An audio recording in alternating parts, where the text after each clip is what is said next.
The second episode of Mickey Mouse Works has 4 cartoons in it, unlike the first episode, which had 5.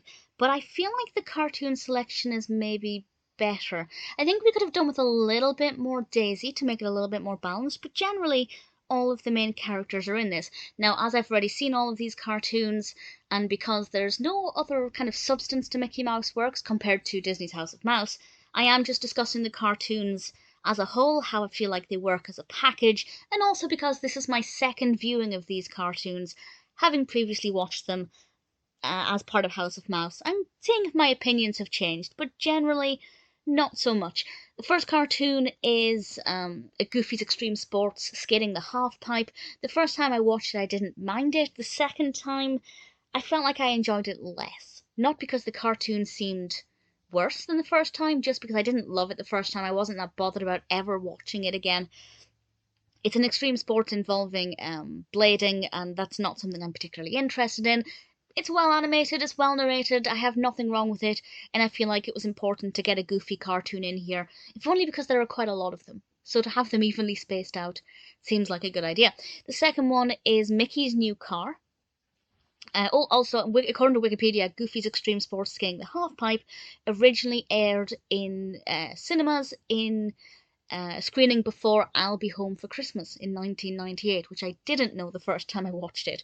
The second cartoon is Mickey's New Car, which apparently was broadcast during the premiere of Winnie the Pooh, A Valentine for You. So I'm learning more about the cartoons now that I'm watching them as part of Mickey Mouse Works, which is quite fun. Mickey gets a new car, as the title suggests, and it gets out of his control. I quite liked it the first time. It's a nice look at Minnie and Mickey. I like it when we get that duo in cartoons. The cartoon the second time round didn't add anything to the excitement, but I didn't enjoy it any less. I still think it's well animated, with a very detailed narrative with a lot going on. And to have a Minnie and Mickey cartoon in here works quite well. And then we have a Pluto cartoon, and this is Pluto's Penthouse Suite, which involves Tiki, a female dog for whom Pluto has eyes. He decides to pay her some attention. I can't remember how I felt about this cartoon the first time I watched it. I think I remembered being on the fence. I haven't listened back to any of my reviews of these cartoons, so I'm kind of going off with a fresh opinion and also what I think I felt of it.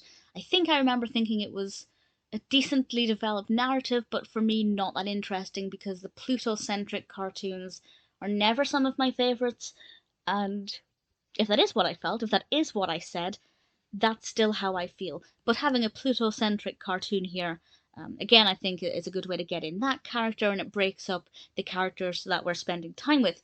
The fourth cartoon is Donald's Shell Shots, and despite the fact I don't like Baby Shelby, I really like this cartoon. I really enjoyed it the first time I watched it. I really enjoyed it again. Donald is tasked with taking photos of Baby Shelby, and obviously, Baby Shelby gives as good as he gets. Donald is in all kinds of different costumes. He looks awesome. A really well animated episode with a great pacing to it, and any cartoon that makes me like Baby Shelby has done something right, because ordinarily I can't stand the character. So I have to say I quite liked it. So it is a really good mixed bag of cartoons. As I said, a little bit more Daisy would have helped to balance it out and get all of the sensational six in there in a prominent role. But obviously, when you only have time to fit in 4, maybe 5 cartoons if 2 of them are short, then that's not always going to be possible. But I think it got the balance quite right. It's certainly a good mix of cartoons. Some I really liked, some I'm not that bothered about, but generally, I think it's a pretty good mixed bag and not a bad second episode.